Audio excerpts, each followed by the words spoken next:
Good morning, students.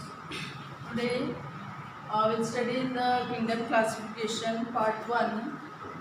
We'll study about how the organisms are classified and what is classification.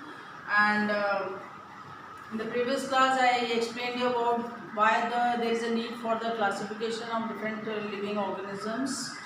So the need for different living organism classification is important because all the organisms present on the earth, they have different features, different behaviors, structures. So according to that every organism has to be arranged in a proper sequence according to their features and characteristics as well as behavior. So this concept of classification or the science that deals with the classification, this is called taxonomy.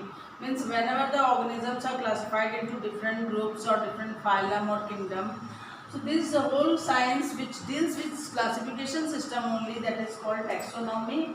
And in today's topic we'll study about two kingdom classification which was given by Carolus Linnaeus, and the five kingdom classification was given by Whittaker, that we'll study in the next class. So first we'll take the Linnaeus two kingdom classification. Linnaeus was a scientist, Carolus Linnaeus his name was, and he proposed two kingdom classification. Means he organized the organisms into two groups, plants and animals. Means he categorized plants under one group and animals under the another group. And what is the basis of his classification was that there is either the presence or absence of cell wall. Means every organism, whether it is a plant or animal, you all know about plant and animal. Plant have cell wall whereas animal doesn't have cell wall. So his first basis of classification was the presence or absence of cell wall, because plants have cell wall and animals don't have cell wall. And second his basis was that is mode of nutrition. Means we all know that plants are autotrophic in nature, they produce their own food, whereas animals are heterotrophic in nature, they do not produce their own food. So on the basis of the mode of nutrition, what type of nutrition they have, whether they are autotrophic or heterotrophic, the organisms are divided into two categories. So that's why he classified all the organisms into plants and animals, because plants were autotrophic and animals are heterotrophic. Third mode of basis of classification of Carolus Linnaeus was locomotion. Means whether the organism locomote or not. Locomotion means to move from one place to another. So as you all know, plants doesn't move from one place to another, they are fixed at one place, whereas animals move from one place to another. So in that case only the organisms are divided whether they can move or not. And the last is the response to stimuli. Response to stimuli means whether they react to the stimulus and whether they give response or not. So these are the four main bases of the classification of all living organism, which was proposed by Carolus Linnaeus, and he organized he categorized the plants and organisms into two categories, plants and animals, on the basis of whether the presence or absence of cell wall, mode of nutrition, whether they are autotrophic or heterotrophic, like locomotion, whether they move from one place to another or not, and response to stimuli. Now the second thing we have to study about the scientific nomenclature. Scientific nomenclature means all the organisms present on this earth, whether it is a plant or animal, they are given the binomial nomenclature. Binomial means the nomenclature which contains the generic name as well as the species name. So it was also proposed by Carolus Linnaeus, and it is called scientific nomenclature, or we can say binomial nomenclature. So in binomial nomenclature he classified the organisms, or he gave the nomenclature into generic and species name.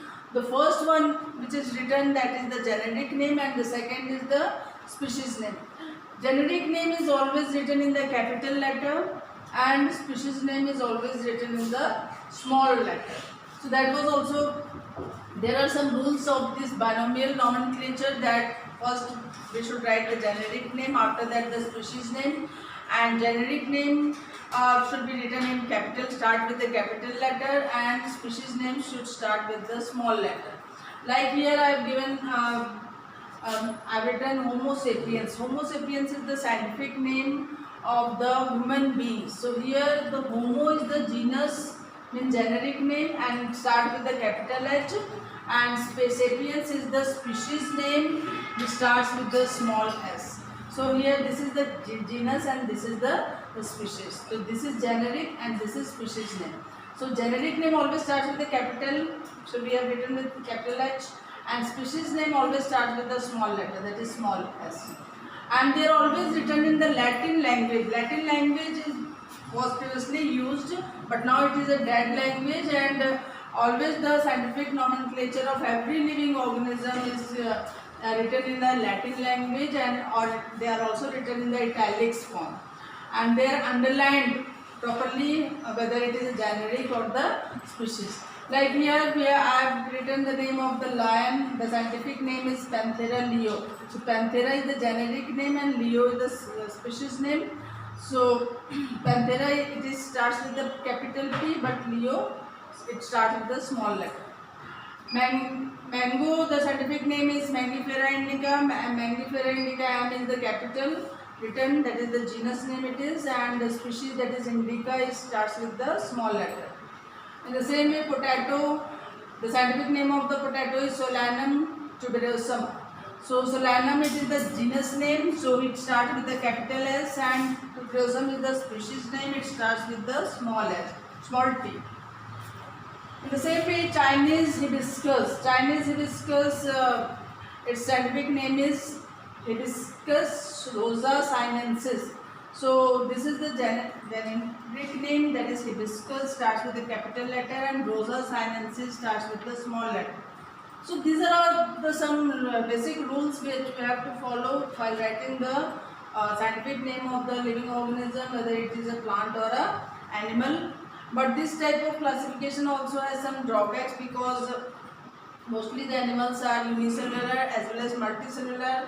So some according to this, the organisms are also, as it is divided the organism into plant and animals, so some plants are unicellular also, some are multicellular also. Animals are also unicellular and some are multicellular.